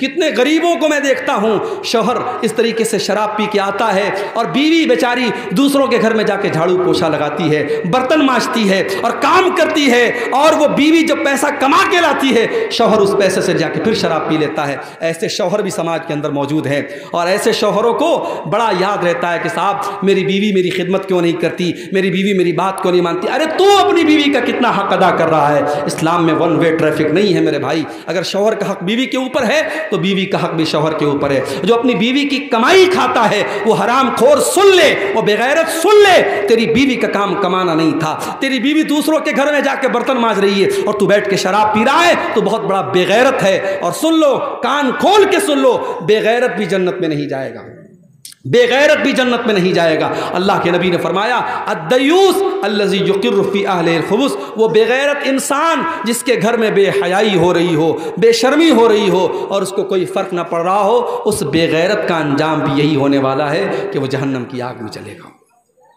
اور آگے بڑھیے، جہنم میں لے کر کے جانے والا ایک اور عمل ہے زبان کا غلط استعمال۔ زبان کا غلط استعمال کرنے والا بھی جہنم کی آگ میں جلے گا۔ اللہ کے نبی سے پوچھا گیا کہ سب سے زیادہ جہنم میں لے کر کے جانے والی کون سی چیز ہے؟ آپ نے فرمایا الفم والفرج، زبان اور شرمگاہ، یہ دو چیزیں سب سے زیادہ جہنم میں لے کر کے جانے والی ہیں۔ زبان سے انسان جھوٹ بولتا ہے، زبان سے انسان غیبت کرتا ہے، زبان سے چغلی کرتا ہے، زبان سے دوسروں کی عزت اچھالتا ہے، زبان اور شرمگاہ کا غلط استعمال کرنے والے سب سے زیادہ جہنم میں جائیں گے۔ اسی لیے اللہ کے نبی فرماتے ہیں لا يدخل الجنت نمام، چغل خور انسان جنت میں نہیں جائے گا، چغل خوری کرنے والا جنت میں نہیں جائے گا، یعنی جہنم میں جائے گا۔ اور یہاں ایک بات اور بتا دوں، چغل خور کس کو کہتے ہیں بھائی؟ چغل خور اس کو کہتے ہیں جو ادھر کی بات ادھر کرے۔ اب ادھر کی بات ادھر کر رہا ہے تو ضروری نہیں کہ سب بات غلط کر رہا ہے، صحیح بھی کر رہا ہے، مگر صحیح بات بھی اگر ادھر کی ادھر کر کے لڑا رہا ہے تو وہ چغل خور ہے۔ اور اگر دو بھائیوں میں صلح کرانے کے لیے کوئی انسان آگے بڑھتا ہے اور جھوٹ بھی بول دیتا ہے لیکن دو بھائیوں کو ملا دیتا ہے، اللہ کے نبی فرماتے ہیں لیس الکذاب الذی یصلح بین الناس، دو بچھڑے ہوئے لوگوں کو ملانے کے لیے اگر کوئی جھوٹ بھی بول دیتا ہے تو ایسا جھوٹ اللہ کیا معاف ہے۔ پتہ یہ چلا کہ اگر ہمارے سچ بولنے سے دو بھائی لڑنے لگتے ہیں تو وہ سچ بولنا حرام ہے، اور اگر ہمارے جھوٹ بولنے سے دو بچھڑے ہوئے مل جاتے ہیں وہ جھوٹ بولنا جائز ہے۔ ہے۔ میرے بھائیوں، اسلام میں صلح صفائی کی بڑی اہمیت ہے۔ میں جانتا ہوں آپ کے گاؤں میں بھی کچھ ایسے ضرور معاملات ہوں گے، ہر گاؤں میں رہتے ہیں کہ کبھی کہیں بھائی بھائی میں مسئلہ چل رہا ہے، کہیں جو ہے باپ بیٹے میں مسئلہ چل رہا ہے، جہاں بھی من مٹاؤ ہے، دل میں میل کچیل ہے، صاف کر لو میرے بھائی۔ چغل خوری نہ کرو، غیبت نہ کرو، زبان کا غلط استعمال نہ کرو۔ اللہ کے نبی فرما رہے جہنم میں سب سے زیادہ لے کے جانے والی کوئی چیز ہے تو زبان اور شرمگاہ ہے۔ اور آگے بڑھیے، ایک اور چیز جہنم میں لے کر کے جانے والی ہے، اور وہ چیز ہے عورت کی بے حیائی۔ عورت جب بے حیا ہو جائے، جب اس کا کپڑا، اس کی ڈریس، اس کا لباس اس کے جسم کو نمایاں کرنے لگے، ظاہر کرنے لگے، جب وہ کپڑا پہن کر کے نکلے تو مقصد اپنے جسم کی اور اپنے حسن کی نمائش کرنا ہو، ایسی عورت بھی کان کھول کر کے سن لے۔ اللہ کے نبی فرماتے ہیں وَنِسَاءٌ كَاسِيَاتٌ عَارِيَاتٌ مُمِيلَاتٌ مَائِلَاتٌ، ایسی عورتیں جو کپڑا پہننے کے باوجود ننگی ہوں گی۔ قیامت کے پہلے ایسا دور آئے گا جب کپڑا پہن کر کے عورتیں ننگی ہوں گی، یعنی کپڑا اتنا ٹائٹ پہنیں گی، اتنا ٹرانسپیرنٹ پہنیں گی، اتنا پاردرشی پہنیں گی کہ اس کپڑے سے ان کا جسم جھلکے گا، ان کا شریر جھلکے گا۔ ایسی بے حیا عورتیں، اللہ کے نبی فرماتے ہیں رؤوسہن کاسنمۃ البخت المائلہ، ان کے سر کے اوپر جو ان کے بالوں کا جوڑا ہوگا، جو ہیئر اسٹائل ہوگا، وہ دیکھنے میں بختی اونٹ کے کوہان کی طرح ہوگا۔ اسی لیے علماء کہتے ہیں کہ عورت کو ایسا جوڑا نہیں باندھنا چاہیے جو اونٹ کے کوہان کی طرح ابھرا ہوا ہو، اسے نارمل اپنا ہیئر اسٹائل رکھنا چاہیے۔ اللہ کے نبی بے حیا عورتوں کی پہچان بتا رہے ہیں رؤوسہن کاسنمۃ البخت المائلہ، ایسی عورتیں جو اپنے سر کے اوپر بختی اونٹ کے کوہان کی طرح جوڑا باندھیں گی، لا يدخلن الجنہ، ایسی عورتیں جنت کی خوشبو نہیں پائیں گی، اور جنت کی خوشبو پانا تو بڑی دور کی بات ہے۔ ولا یجدن ریحھا، ایسی عورتیں جہنم کی آگ میں جائیں گی اور جنت کی خوشبو بھی ان کو محسوس نہیں ہوگی۔ اسی طریقے سے تکبر کرنا، گھمنڈ کرنا، چاہے پیسے کا گھمنڈ ہو، چاہے عہدے کا گھمنڈ ہو، چاہے اپنے سماج میں اسٹیٹس کا گھمنڈ ہو، تکبر بھی انسان کو جہنم میں لے کر کے جاتا ہے۔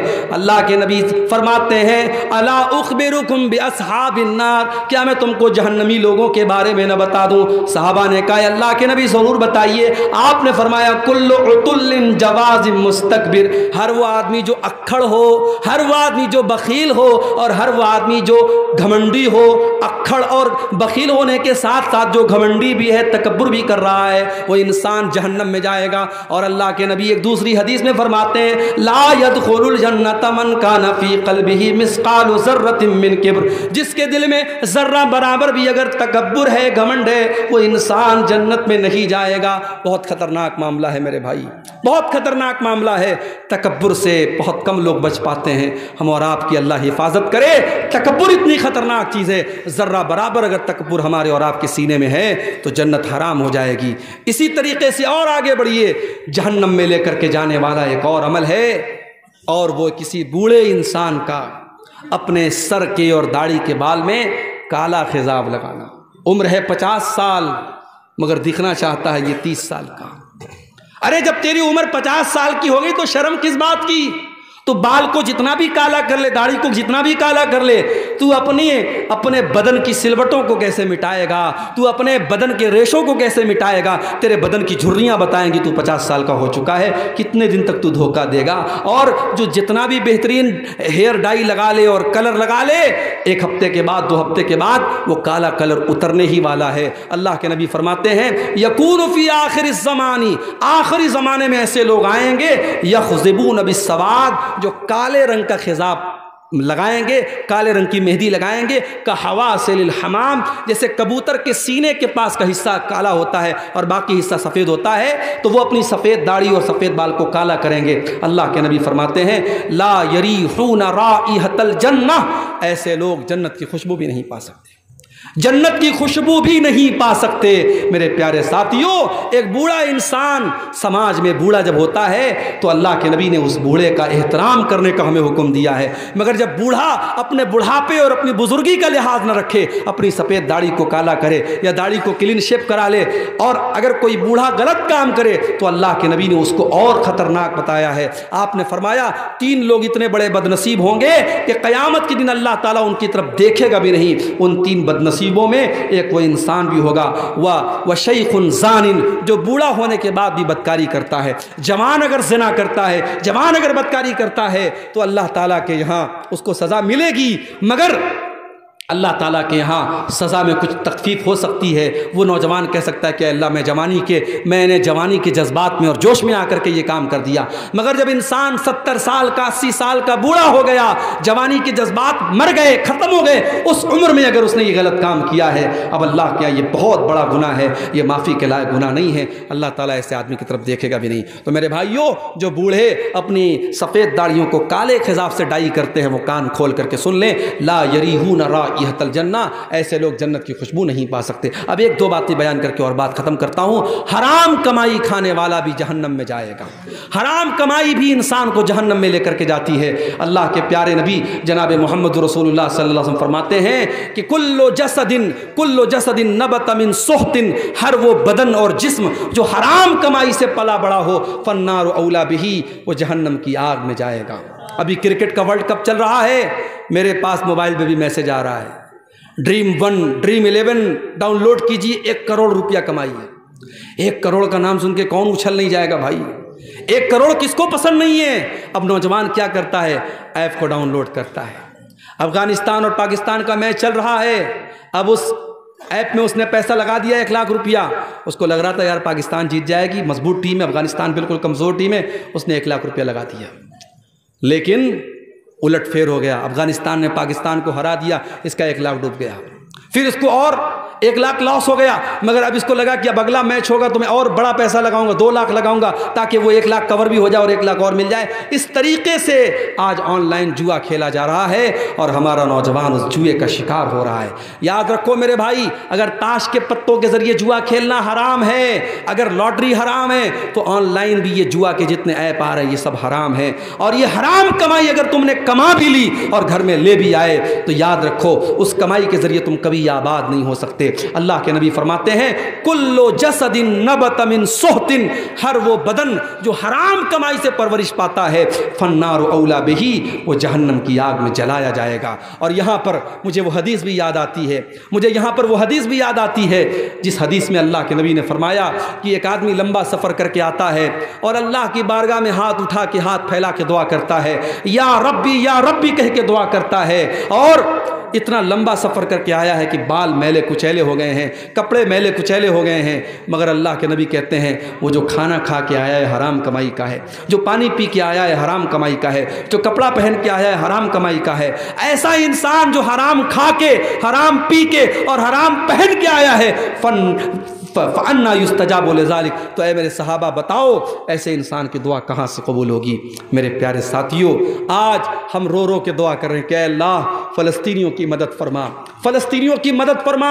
چھوٹے چھوٹے بچوں کی لاشوں کی فوٹو آ رہے ہیں، ہمیں دیکھ کر کے تکلیف ہو رہی ہے، ہم دعا کر رہے ہیں مگر اللہ کی طرف سے کوئی مدد نہیں آ رہی۔ کیوں؟ کیونکہ آج ہمارا ٹارگٹ پیسہ کمانا ہے، حلال کی پرواہ نہیں، حرام کی پرواہ نہیں، ہمارا ایک ہی ٹارگٹ ہے، پیسہ کمانا ہے، جس طریقے سے بھی پیسہ آئے ہمیں کمانا ہے۔ اللہ کے نبی فرماتے ہیں یاتی علی الناس زمان، قیامت کے پہلے وہ دور بھی آئے گا، لا یبال المرء من این اخذ المال، انسان پرواہ نہیں کرے گا کہ مال حلال طریقے سے کما رہا ہے یا حرام طریقے سے کما رہا ہے۔ اسی طریقے سے میرے بھائیوں، جہنم میں لے کر کے جانے والی ایک اور چیز ہے، اور وہ ہے اپنے مسلمان بھائی کا حق مارنا۔ اللہ کے نبی نے فرمایا من اقتطع حق امرئ مسلم، جس نے کسی مسلمان کا حق مارا، وہ کان کھول کر کے سن لے، اس نے جہنم کا ایک ٹکڑا خرید لیا، اس نے جہنم کا ایک ٹکڑا لے لیا۔ اور اللہ کے نبی ایک دوسری حدیث میں فرماتے ہیں میں ایک انسان ہوں، مجھ سے غلطی ہو سکتی ہے، میرے پاس زمین و جائیداد کا لوگ کیس لے کے آتے ہیں، ایسا ہو سکتا ہے کسی کی چکنی چپڑی بات سن کر کے میں اس کے حق میں فیصلہ کر دوں، وہ زمین اس کی نہیں تھی، وہ جائیداد اس کی نہیں تھی، میں نے غلط فیصلہ کر دیا، جس کا حق نہیں تھا اس کو دے دیا، مگر اگر ایسا ہو گیا تو کان کھول کر کے سن لو، فَإِنَّمَا أَقْطَعُ لَهُ قِطْعَةً مِّنَ النَّارِ، میں زمین کا ٹکڑا نہیں دے رہا ہوں، جہنم کا ٹکڑا دے رہا ہوں۔ میرے پیارے ساتھیوں، ابھی آپ نے نظم سنی کہ یہ زندگی ایک کرائے کا گھر ہے، ایک نہ ایک دن بدلنا پڑے گا۔ یہ زندگی کرائے کا گھر ہے میرے بھائی، یہاں ہمیشہ نہیں رہنا ہے، ایک دن مرنا ہے، اور سارا دھن دولت، زمین جائیداد، بینک بیلنس، جویلری، یہ سب چھوڑ کے جانا ہے۔ جو حرام طریقے سے آپ نے دوسروں کی زمین ہتھیائی ہے،